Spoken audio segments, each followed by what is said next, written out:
Britain triggered Article 50 of the Lisbon Treaty 1 year ago today, which officially began the Brexit process. And that means there's 1 year left before Britain must leave the European Union. Reporters from Bloomberg traveled all around the United Kingdom, interviewing more than 100 people about their views on Brexit and what's changed.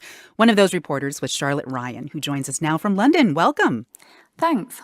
So this was a collaboration with 5 reporters. Where did you go? So I went to Edinburgh in Scotland, and then I came down south and went to Milton Keynes, which is a commuter town outside London. And the other place I went to was Canterbury, which is a very kind of picturesque town.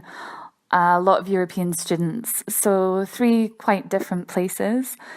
And what we were really trying to do with this project was get away from this tendency to only think of British politics and especially Brexit in terms of London. Was there any particular person whose story struck you? So I think the story that struck me the most was when we went to Canterbury. We went to the harbour and were able to interview one of the fishermen. There was someone for whom leaving the EU was really not about worries about immigration or wanting to strike out alone because of some national pride. It was really about his livelihood. He spoke to us very passionately about EU fishing quotas and how he felt the industry would do much better out of the EU. But what he also said was that he felt he'd been dismissed by a lot of friends. He said that his wife was in a different industry altogether and that some of her friends would no longer invite them over because they knew that he had voted to leave the European Union. What surprised you most after doing all of these interviews?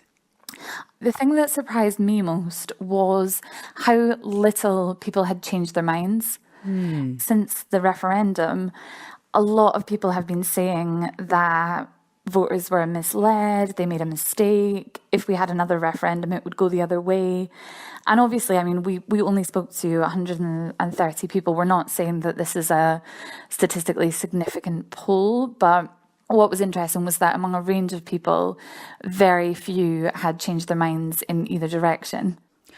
How did the people you spoke with feel about the way the current government's been managing the Brexit process? Yeah, I think very annoyed and disappointed in the main. People really weren't happy with how the talks are going so far.